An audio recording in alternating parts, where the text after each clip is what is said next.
If we accept the notion that true happiness can only be attained with $1 million in the bank, then it logically follows that anyone who has yet to reach this financial milestone must, by definition, be experiencing some degree of unhappiness or unfulfillment. This assumption suggests that financial prosperity is not just a factor in well-being, but an absolute prerequisite for genuine contentment. Under such a perspective, happiness becomes an exclusive privilege rather than an accessible state of mind, one that is reserved only for those fortunate enough to amass substantial wealth. However, when we take a step back and examine the broader economic landscape of the world, we are confronted with a sobering reality. The vast majority of the global population does not have, nor will they ever acquire, $1 million net worth. In fact, poverty remains a widespread issue, and even among those who are not classified as poor, financial struggles are a common experience. Meanwhile, the percentage of individuals who attain millionaire status is astonishingly small in comparison to the billions of people inhabiting this planet. If happiness were truly dependent on reaching this specific financial threshold, then it would imply that only a minute fraction of humanity is capable of experiencing real joy, while the rest are doomed to a life of discontent. Yet, such a conclusion seems not only bleak, but also deeply flawed.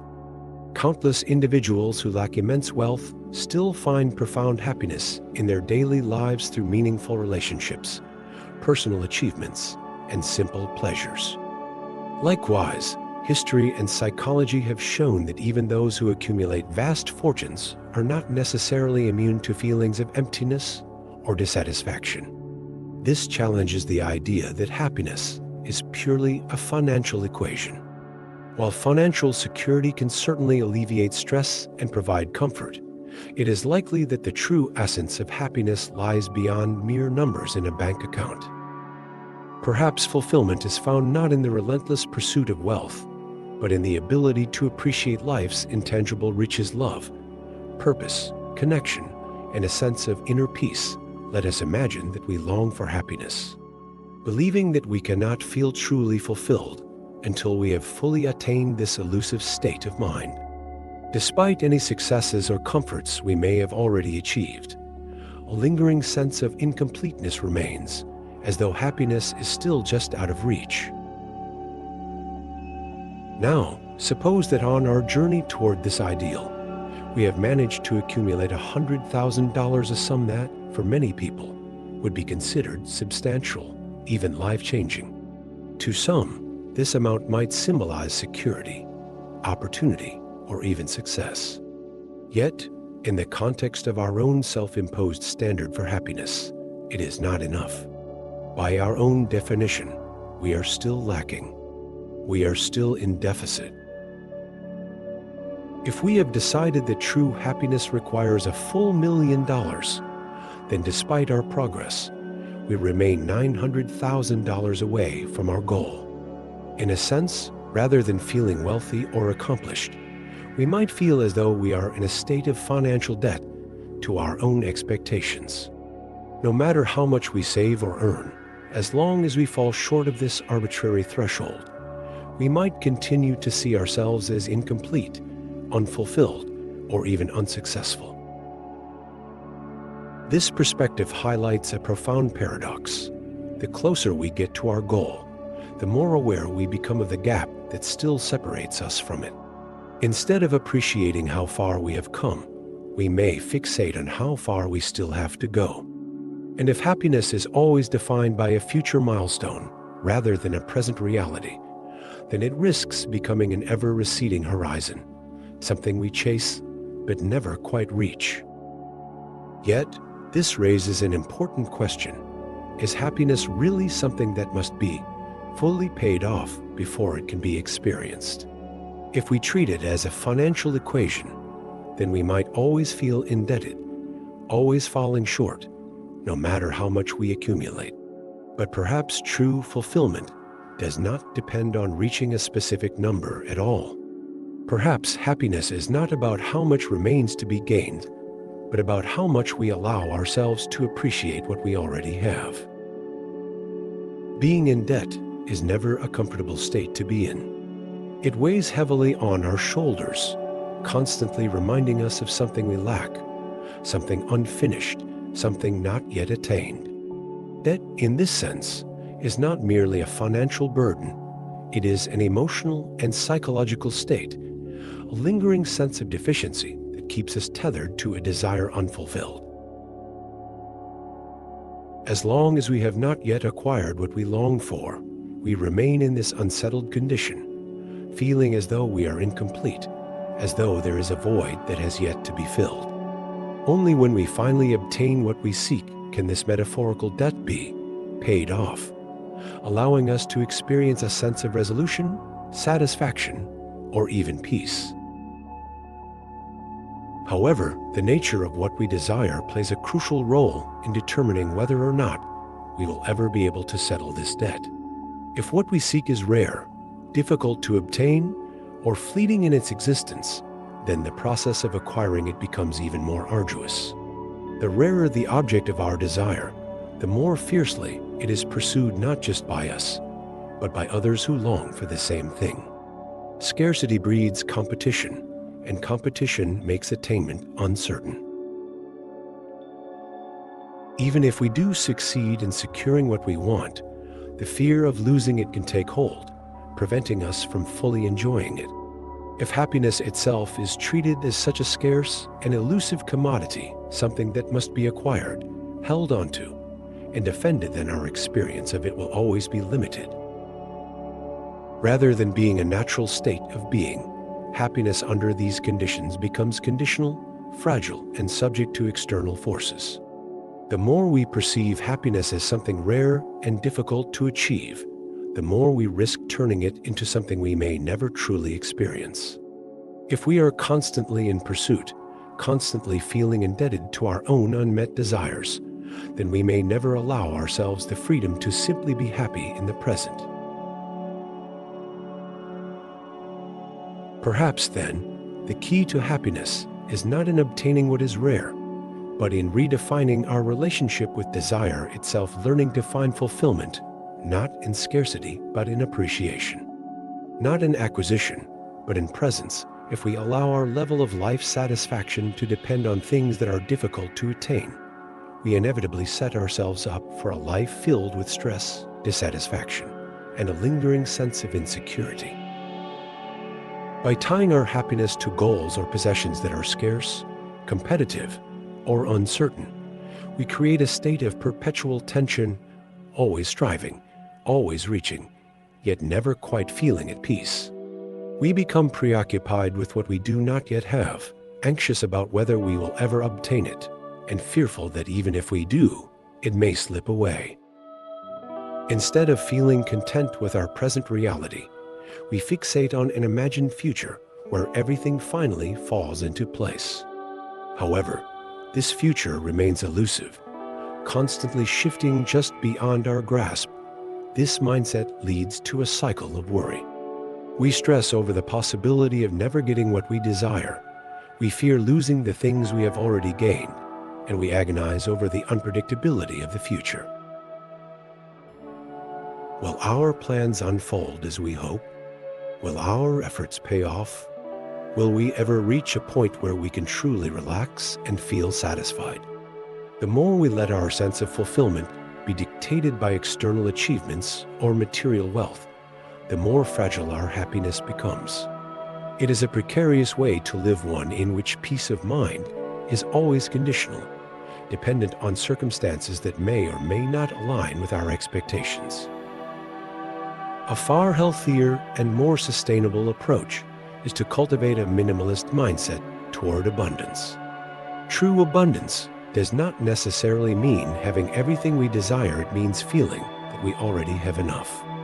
If we do not perceive ourselves as lacking, we reach a state of contentment far more quickly than if we are constantly chasing after more. And the simplest, most direct path to abundance is not through endless accumulation, but through a conscious reduction of unnecessary wants. The fewer things we feel we need in order to be happy, the more we realize how much we already have. By shifting our focus from acquiring more to appreciating what is already present, we liberate ourselves from the exhausting pursuit of an ever-growing list of desires. When we feel that we have enough, we worry less about gain and loss. We become less anxious about missing out on opportunities because we no longer operate from a mindset of scarcity. We fear change less because our sense of security is not tied to unstable external factors. Instead of being trapped in an endless cycle of wanting, we find peace in the simple act of being.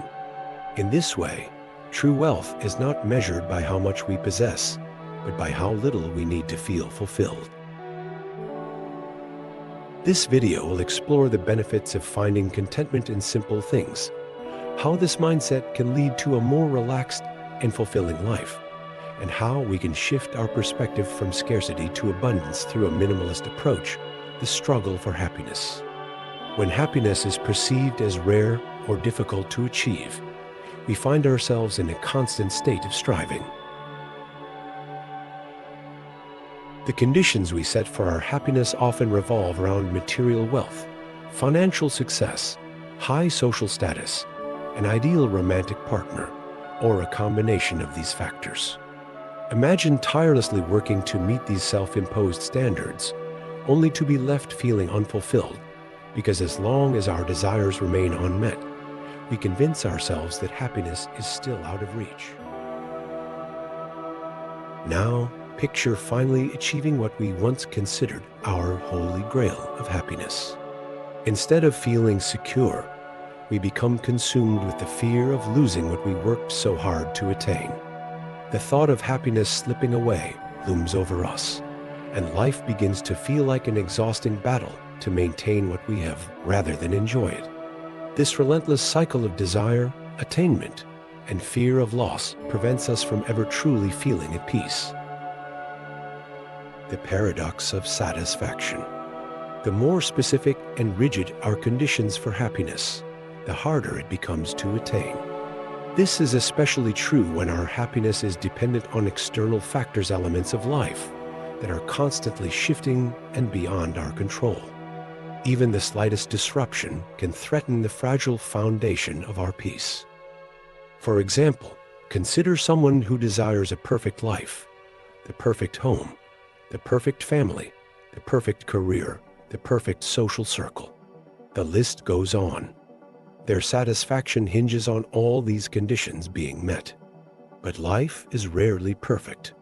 If even one aspect falls short, their entire sense of happiness crumbles like a house of cards. This is where the paradox of satisfaction comes into play. The more we require to be happy, the harder it is to achieve contentment. Conversely, the fewer conditions we place on happiness, the more easily we experience abundance. The secret to feeling rich is not accumulating more, but desiring less. Defining double quotes enough double quotes.so. How much is enough? The answer is deeply personal. For some, no amount will ever be enough. For others, even a modest existence can provide a profound sense of fulfillment. Moreover, our perception of enough is fluid and evolves over time. As a student, having enough money for food and occasional outings may have felt sufficient. But later in life, even a salary many times higher may not seem adequate. This shifting sense of enough highlights the importance of controlling our desires rather than letting them control us, cultivating a mindset of abundance. The good news is that we can reshape our perception of sufficiency. The less we need to feel content, the more often we'll experience fulfillment. And when we derive our happiness from things that are abundant, such as nature, relationships, or personal growth, we become less affected by external changes. Consider the ocean. Throughout billions of years of planetary change, the ocean has remained a constant presence. It exists in abundance, unaffected by fluctuations in the world around it. Similarly, When our sense of fulfillment comes from sources that are naturally plentiful, it becomes resilient to life's uncertainties. Imagine someone who is genuinely happy with the basics: clothing, food, shelter, and the ability to connect with others, whether online or in person. Because their happiness is rooted in things that are readily available, their sense of contentment is stable and not easily disrupted. In contrast, those who seek fulfillment in rare or exclusive possessions constantly face the risk of scarcity. Practical steps toward abundance. While we cannot eliminate all desires, we can manage them in a way that allows us to spend more time feeling satisfied rather than lacking. Here are some strategies. Practice moderation. Minimize unnecessary cravings to avoid an endless pursuit of unattainable desires. Cultivate gratitude. Happiness is not found in what we lack, but in how we appreciate what we already have. Evaluate the cost of desires. Everything comes at a price, not just financially, but in terms of time and energy. Consider whether the trade-off is truly worthwhile. Avoid long-term debt. Do not let extravagant desires become psychological burdens that leave us feeling incomplete for extended periods. The two paths to abundance. Ultimately, there are two ways to achieve a sense of abundance: either by accumulating more than we desire, or by reducing our desires to match what we already have. The second approach is not only easier, but also leads to a more peaceful and fulfilling life. As the philosopher Epicurus once said, "If you wish to make a man happy, do not add to his riches, but take away from his desires." In the end, the less we need, the more we have. Thank you for watching. Don't forget to like, share, and subscribe.